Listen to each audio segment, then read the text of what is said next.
Hi, welcome back to another video. So today we're doing a 5 more tips to fill your sketchbook video. Nailed that. Also, I did my henna. Finally, I did something. Can I get W's in the chat? Can we get some claps? There is no chat. Great. Okay, so yeah, 5 more tips to fill your sketchbook. Here are my credentials. It's kind of funny. It's kind of like it's like a whole person now. Okay, great. Let's actually get started. So my first tip is to color the page one color. So why? First of all, the idea is basically that you're not starting with like the daunting blank page because you've already done something to it.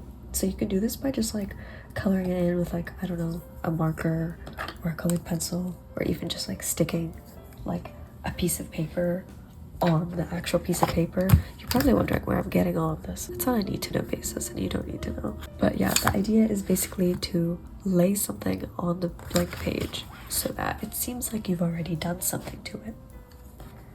And then therefore it's like less scary to actually start. Let me show you some examples.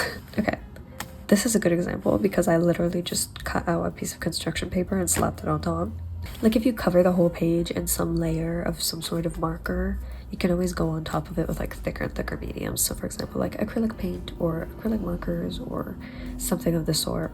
Or you could go the collage route like I just showed you guys with this one. So the idea is that you're like doing something to the page even though it's pretty minimal. So this page, for example, it started out with literally just this yellow that was all along the background.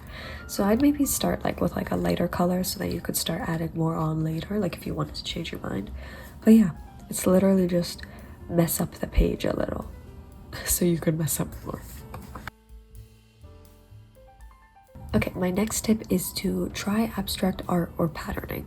So this can be in any medium, like collage, marker, pencil, crayon, whatever. Try thinking in terms of shape, form, and color, and maybe that'll help jumpstart your creative eye. So maybe you'll see like shapes that remind you of more representational elements, and then suddenly you're inspired to draw those representational elements, and so on and so forth. Or it could just stay abstract, you know? It doesn't need to really inspire you that way. I already showed this page, but I feel like this is like a really recent, really good example of just like doing abstract nothingness. So it's just like, I don't know, like it's just like a star type shape, and then squiggly shapes, and then circles, and then these blocky like long shapes to fill in the sides, and it's just shapes basically. And this was really fun to do, and I find that especially because in my art style I feel like I tend to do really shapely things even in things that aren't abstract. So for example, these are like representational cups, but I feel like there's still like a solid shape language in there that I tend to use in all of my stuff. For me personally, working in abstracts like this gives me a good reference for later, so I can come back, reference these shapes, and maybe incorporate them into more representational elements. It's kind of just like an inspiration tactic, if you will. Okay, my next tip is to draw framing elements first. I feel like this tip is a bit contradictory because it's kind of like, oh, shouldn't I draw my main thing and then draw the frame around it? But instead, it's kind of just the idea of like flipping what you normally do to like get out of a rut. So you're gonna flip your process sort of, if you weren't doing this already. So you would draw elements like borders or decor first, and then later on you can like draw what you usually draw inside. Another way you could do this is you could also just segment the page so it's less intimidating as a whole. So instead of one whole page, you have like sections of a page that you could do little mini drawings inside. So think of it as like a little tiny canvases inside your huge canvas. I will give you guys examples. Okay, so these 2 pages are definitely full of, okay, well, first of all, you have like the border. I did start with these borders because I'm a border girly. There's like a border in probably like all of these pages that I do, and I usually do start with the borders just because it's a good way to like jumpstart your creativity, and it also kind of ties into the first point that I discussed, which was color the page one color, so it feels like you did something to the page, so it feels less intimidating as a whole. But then this is like the same idea, like I've done something to the page already. I've drawn a border on it. Now I just draw the thing, I fill it in. It's like, it gives you some sort of guideline for what you can fill in after. And then this also falls into like the segmenting the page tip, because you have this section, you have this section, this section, this section, this section. Even this one, it's actually like spliced pieces of individual like paper. So this is a section, section, section, section. So separate, separate, separate, separate. And then I sort of just brought them all together. This was purely collage. This has a lot, it does have some collage in it, but also like, you know, drawn on the page. But it's the same idea of just cutting it down, drawing smaller pictures to make a bigger picture.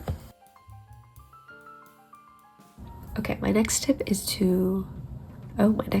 blurry as hell. Okay, great. You're back. That's amazing. Okay, my next tip is to draw to a song.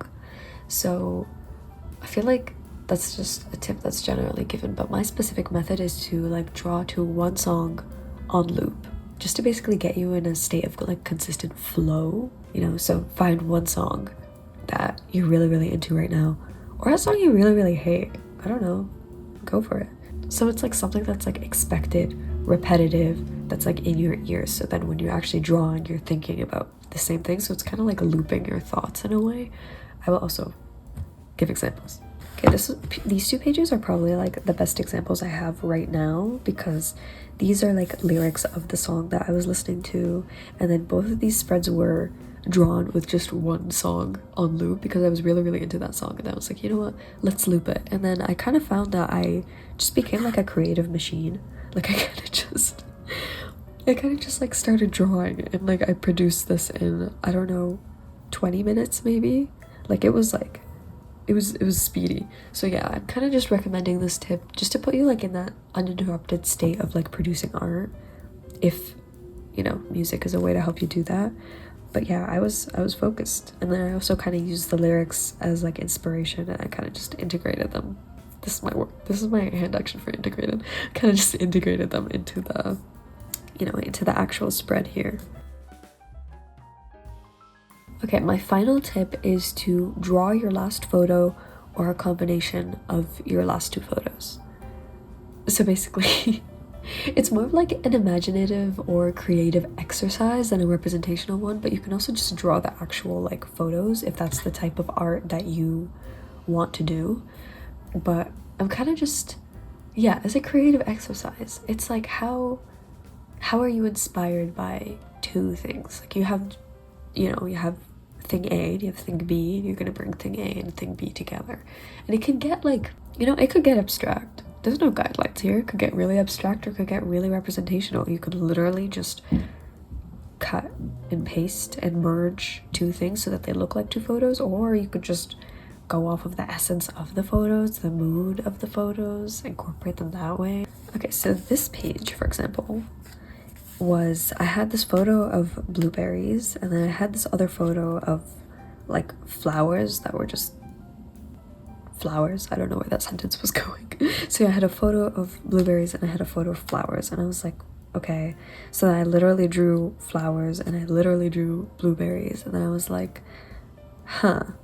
I started to draw like these branch-like things, and I drew branch-like things there, and then they inspired me to draw more branch-like things, and then I drew these trees because I was like, oh, this kind of feels like nature, the trees, and then I was like, oh, let's incorporate these characters, and it's just like to lead you down a rabbit hole basically. So it doesn't need to really be like a specific like in-depth merging of the two, like they look like they're perfectly combined. Like this is kind of separate, like blueberry flower, they're not really like a flower blueberry as like one thing. But yeah, it's just kind of an example of how I did this exercise. Then this was an apple separately. Okay, I think that's it. I think those are my 5 tips. And if you like this video, then please like it. Yeah. Like, comment, subscribe to support this channel. Check out my Insta. I post a lot of sketchbook stuff even before I post them on YouTube, so that's between us. That's between me and how many people see this. That's between no one at this point. Okay, I should go. But thanks for watching. Yeah. Okay. Great. Okay, I think I should leave. So like, what's up?